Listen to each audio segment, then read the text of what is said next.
हाय viewer, एक बार फिर से आप सबका स्वागत है एसएससी वाला चैनल पे। और आज हम लोग डिस्कस करने वाले हैं काफी इंपॉर्टेंट एक बर्निंग इशू जो कि बहुत सारे न्यूज़पेपर में पिछले 3-4 दिनों से कवर हो रहा था, लेकिन अब इसके ऊपर बहुत ज्यादा आर्टिकल्स न्यूज़पेपर के अंदर आना शुरू हो चुके हैं।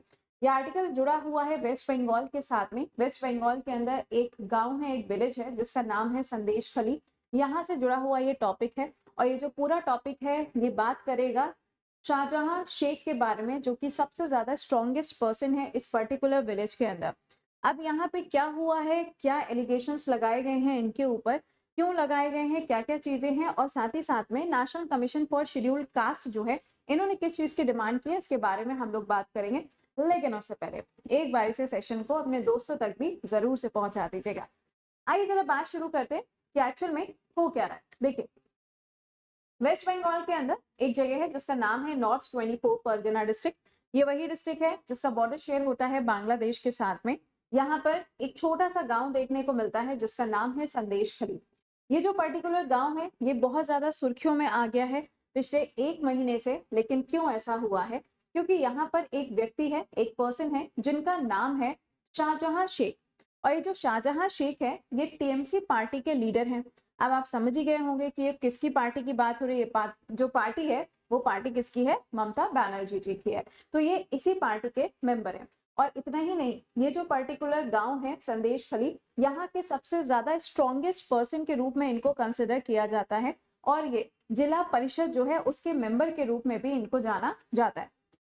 लेकिन वेस्ट बंगाल के अंदर ये जो पर्टिकुलर डिस्ट्रिक्ट है, यहाँ पे कुछ दिनों पहले ईडी की एक टीम जाती है। किससे पूछताछ करने के लिए? शाहजहां शेख से पूछताछ करने के लिए। लेकिन ये पूछताछ किस चीज के ऊपर है? एक स्कैम हुआ था उसके ऊपर पूछताछ करने के लिए ईडी की जो टीम है वो यहाँ पर जाती है इस पर्टिकुलर जगह पे, संदेश खली पे। और जब ये टीम वहां पे पहुंचती है तो ईडी की टीम के द्वारा बताया जाता है कि पहले तो ईडी की टीम को वहां पे रोका गया, पूछताछ करने नहीं दी गई, और साथ ही साथ वहां पे ईडी की टीम के ऊपर अटैक भी किया गया। ये सारी बातें सामने आई। जब यहाँ पे ये सारी बातें सामने आई तभी इस पर्टिकुलर गांव की जो महिलाएं हैं इन्होंने आवाज उठाना शुरू किया। लेकिन इन्होंने किस बात पे आवाज उठाना शुरू किया, ऐसा क्या हुआ? तो यहाँ पे ये जो ईडी की टीम गई थी, ये बात है 5 जनवरी 2024 की, जिसके बाद में यहाँ की जो महिलाएं हैं इन्होंने आवाज उठाई है। और ये जो आवाज उठाई गई है इसके बाद में एक पीआईएल है जिसको सुप्रीम कोर्ट के अंदर सबमिट किया गया है और इसके ऊपर एक्शन लेने को बोला गया। अब महिलाओं ने क्या कहा है सुनिएगा।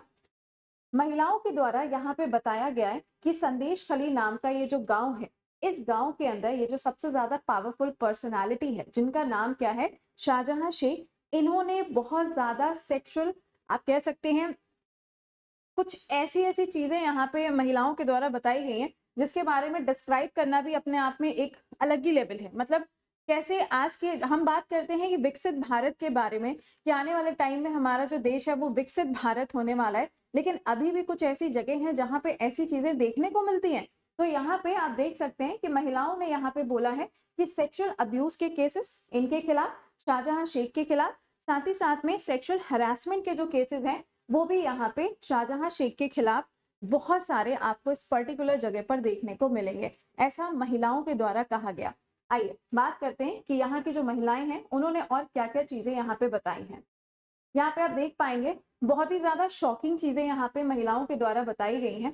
बताया गया है कि ये जो पार्टी है यानी कि टीएमसी पार्टी के ये जो लीडर हैं इनके द्वारा बहुत सारे लोगों को भेजा जाता है अलग अलग घरों में सर्वे करने के लिए। और ये एक ऐसा गांव है जहां से बहुत सारे फैमिलीज के जो मेल पर्सन है वो बाहर जगह पे जाके जॉब्स करते हैं। तो यहाँ पे जो विमेन्स हैं वो घरों में अकेली रहती हैं, ऑब्वियस सी बात है। तो यहाँ पे टीएमसी पार्टी के द्वारा सर्वे किया जाता है और ये जो सर्वे होता है इस सर्वे के अंदर एक्चुअल में क्या हो रहा है वो सुनिएगा। इस सर्वे के अंदर किसी भी घर में if there was any beautiful women, primary a young wife, किसी की भी वाइफ हो, कोई भी लड़की हो, अगर कोई भी बहुत ही ज्यादा खूबसूरत है, कोई भी बहुत ही ज्यादा ब्यूटीफुल है, तो ये पार्टी के मेंबर्स उस लड़की को या किसी की भी जिसकी भी वाइफ थी उसको ले जाते थे कहाँ पर? पार्टी ऑफिस में। और पार्टी ऑफिस में ही उस लड़की को या उस जिसकी भी वो वाइफ थी उस विमेन को, उस महिला को वहां पे उस पार्टी ऑफिस में रखा जाता था जब तक ये चाहते थे।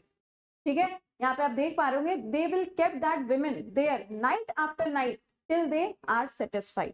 मतलब एक लेवल यहाँ तक का भी हो सकता है। ये अपने आप में ही बहुत ज्यादा शर्म वाली बात है कि हमारे देश में आज भी ऐसी जगह हैं जहाँ पे ये सब चीजें हमें सुनने को या फिर देखने को मिलती हैं। इट्स रियली वेरी शेमफुल है। तो यहाँ पे ये सारी चीजें जो है महिलाओं के द्वारा बताई गई, और महिलाओं ने जब इन सब चीजों को बताया है तो इसके बाद में एक PIL सबमिट किया गया है सुप्रीम कोर्ट के अंदर एडवोकेट आलोक श्रीवास्तव जी के द्वारा, जिसमें अब बोला गया है कि सुप्रीम कोर्ट को इसके ऊपर कोई एक्शन लेना चाहिए। इतना ही नहीं, national commission for scheduled caste, ठीक है, नेशनल कमीशन जो शेड्यूल्ड कास्ट है, इनके पास में राइट होता है अंडर आर्टिकल नंबर 338, जिसके अंडर में ये डिमांड कर सकते हैं कि राष्ट्रपति शासन को लगाया जाए, क्योंकि उस पर्टिकुलर जगह पे जो चीजें हो रही हैं वो बिल्कुल गलत है। तो national commission of scheduled caste की जो टीम है वो भी यहाँ पे गई थी, और उसके बाद में इन्होंने भी डिमांड की है, अपनी रिपोर्ट को सबमिट किया राष्ट्रपति को, और डिमांड की है कि यहाँ पे राष्ट्रपति शासन जो है वो लागू होना चाहिए। इतना ही नहीं, यहाँ के जो गवर्नर हैं वेस्ट बंगाल के अंदर, जो राज्यपाल हैं, जो गवर्नर हैं आनंद बोस जी, उन्होंने भी इस जगह पर विजिट किया, और विजिट करने के बाद में इन्होंने भी बोला दिस इज वेरी शेमफुल, और ये कहते हुए भी शर्म आ रही है कि हमारे स्टेट के अंदर ऐसा हो रहा है। तो अब यहाँ पे सुप्रीम कोर्ट क्या कहता है ये तो पता चलेगा, लेकिन ये बात अपने आप में लिटरली यार बहुत ज्यादा शेमफुल बात है कि हमारे यहाँ पे आज भी ऐसी चीजें हो रही हैं। तो अब देखना ये है कि यहाँ पर क्या चीजें निकल के आती हैं, क्योंकि ये सारी चीजें तो हो चुकी हैं। आर्टिकल नंबर 338 आपके लिए इंपॉर्टेंट हो गया, साथ ही साथ में TMC पार्टी किसकी पार्टी है ये आपके लिए इंपॉर्टेंट हो गया, और national commission for scheduled caste, national commission for scheduled tribe, ये दोनों आपके जो कमीशंस हैं ये कमीशंस भी इंपॉर्टेंट हो गई। दोनों ही कमीशंस कॉन्स्टिट्यूशनल बॉडीज। ऑलराइट, तो मैंने आपको इसके बारे में बता दिया क्योंकि ये बहुत ज्यादा सुर्खियों में था, तो आपको ये मालूम होना चाहिए।